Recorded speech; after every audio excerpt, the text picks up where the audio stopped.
जम्मू कश्मीर में एक मुख्यमंत्री जो 86 में मुख्यमंत्री था, राम लला के ताले खोले गए। जम्मू कश्मीर में मुफ्ती मोहम्मद सईद की देखरेख में 500 मंदिर तोड़े गए। इसकी चिंता की किसी ने? आप उन लोगों को मार के काट के निकाल देंगे सिर्फ मजहब के नाम पे। मस्जिदों का इस्तेमाल किया गया। जम्मू कश्मीर में श्रीनगर में हर मस्जिद से अजान लगाई गई। इसमें एक बेसिक फर्क है, उसमें एक बात मैं जोड़ता हूं जो मौलाना साहब ने कही है।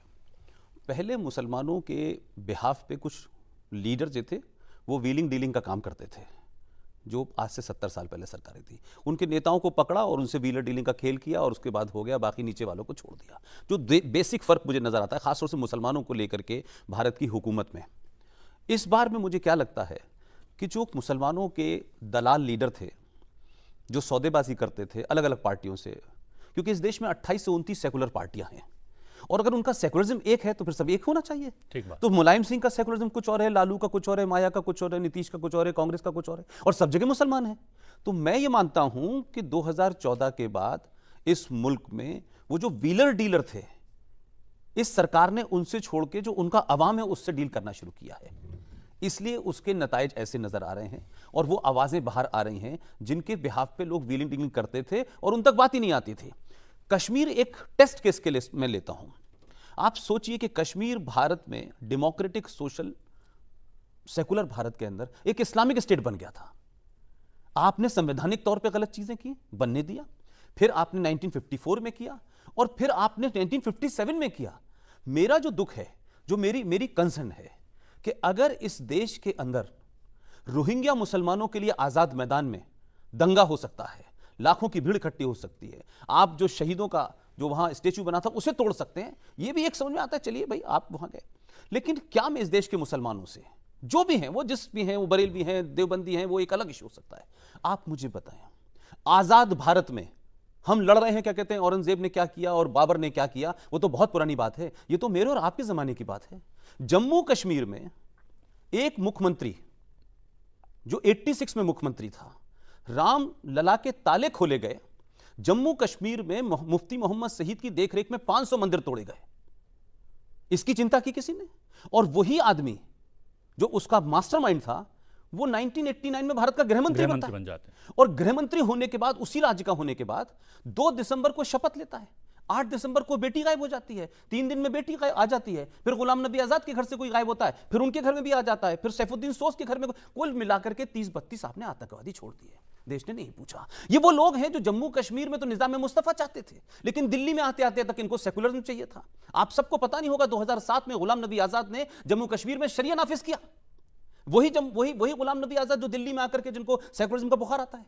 तो क्या आप मुझे बताएं कि 5.5 लाख कश्मीरी हिंदू पंडित जो उस जमीन का मूल निवासी था, जब उनके साथ अत्याचार हुआ अक्रॉस द बाउंड्री लाइन, हम सबों के जमाने की बात है, कोई इतिहास में नहीं पढ़ रहा है, कोई बता दे क्या कहते हैं कि रोहिंग्या मुसलमानों के लिए जो भीड़ इकट्ठी हुई थी आजाद मैदान में, एक भीड़ इकट्ठी होती है और ये कहती है कि ये जाति कैसे हो सकती है। आप उन लोगों को मार के काट के निकाल देंगे सिर्फ मजहब के नाम पे। मस्जिदों का इस्तेमाल किया गया। जम्मू कश्मीर में श्रीनगर में हर मस्जिद से अजान लगाई गई, हर मस्जिद से नारे लगाए गए। तो ये मुसलमान जो जिसको हम कहते हैं जो सीनियर एलिमेंट, इसको निकल के आना चाहिए था। इस देश की मेजॉरिटी को हॉस्टाइल कर दिया। इस देश में आज इस देश की मेजॉरिटी को लगता है कि उनके साथ माइनॉरिटी जैसा व्यवहार हो रहा है। तो चाहे सरकारें आई हैं, तो ये जो एक गुस्सा है, उस गुस्से में लोगों को लगता है कि भाई अगर मुसलमान आतंकवाद में लिप्त हैं तो कहो आतंकवाद में लिप्त हैं। अगर पंजाब के अंदर कुछ दून के लिए वहां आतंकवाद चला तो पूरी दुनिया ने कहा यह सिख आतंकवाद है, सबने कहा। और इस देश में तो कमाल के लोग हैं, 2 लोगों को पकड़ के आपने एक नाजायज थ्योरी क्रिएट की और आपने हिंदू आतंकवाद कह दिया। And it's become a fashion इन हिंदुस्तान कि भाई हिंदू आतंकवाद। लेकिन क्या किसी में इतनी ताकत थी जो कहता कि हिंदुस्तान में इस्लामिक आतंकवाद को पनपाया जा रहा है और हर धमाके के पीछे मुसलमान पकड़ा जाता है? तो सवाल यह है कि यह बात आप कहें तब लोगों को लगेगा कि आप जेन्युइन तरीके से बात कर रहे हैं, सच में एक सेकुलर स्टेट है। आप सेकुलर स्टेट में रहते हुए जम्मू कश्मीर के संविधान में जो मैं एक मिसाल देना चाहता हूं, जिसको सबको गौर करना चाहिए। भाई देखिए, कुछ लोग पागल हो सकते हैं, कुछ लोग दीवाने हो सकते हैं, वो एक अलग इशू है। लेकिन जम्मू कश्मीर के अंदर जो कश्मीरियत की बात, जो जमहूरियत की बात, जो इंसानियत की बात करते थे, उन्होंने क्या ग्रम अपराध किया और देश को नहीं बताया। और देश के बड़े बड़े दानिश्वर नहीं बोले, मुसलमान नहीं बोले, हिंदू नहीं बोले, कोई बोले ही नहीं, दलित लीडर नहीं बोले। 1956 के अंदर जम्मू कश्मीर में स्वीपर्स की हड़ताल हो गई और स्वीपर्स की हड़ताल हो गई तो उसमें बख्शी गुलाम मोहम्मद साहब वहां के चीफ मिनिस्टर थे। ये रेफरेंस के लिए बता रहा हूं कि कितना इंपॉर्टेंट है इस देश के लिए। वैसे हमारे यहां छोटी सी बात हो जाती है, खबर बनती है। उन्होंने अपनी कैबिनेट के 2 लोगों को भेजा कि भाई ढूंढ के लाओ ये दलित कौन लोग होते हैं, ये वाल्मीकि कौन होते हैं, उनको लाओ, ये सफाई करेंगे। महामारी फैल गई श्रीनगर के अंदर, वहां से पठानकोट, गुरदासपुर और वहां से 200 वाल्मीकियों को लेकर आया गया और उनसे कहा कि आप इस शहर की महामारी को ठीक करिए, सफाई कीजिए, हम आपको नौकरी देंगे। उन लोगों ने काम शुरू कर दिया, वो करने लगे। वो बेचारे 1957 में किसको इस देश की नागरिकता मिलनी है नहीं मिलनी है, दे वर लीस्ट बॉदर्ड।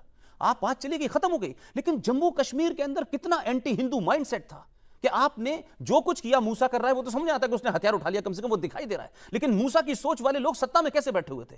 आपने क्या किया कि एक ऑर्डर पास किया, एग्जीक्यूटिव ऑर्डर जम्मू कश्मीर के संविधान में, और उस ऑर्डर में आपने ये कहा कि ये जो दलित यहां आए हैं, यहां रह सकते हैं, ये सफाई का काम कर सकते हैं, ये पढ़े लिखे कुछ भी करें, लेकिन इनको जम्मू कश्मीर में नौकरी, जो शब्द इस्तेमाल किया गया है वो आज अनपार्लियामेंट्री है और मैं आपके चैनल पे उसका जिक्र नहीं करूंगा।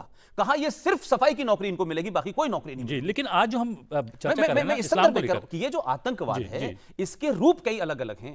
हम सिर्फ हथियार से जो मार रहा है आदमी वही आतंकवादी नहीं है।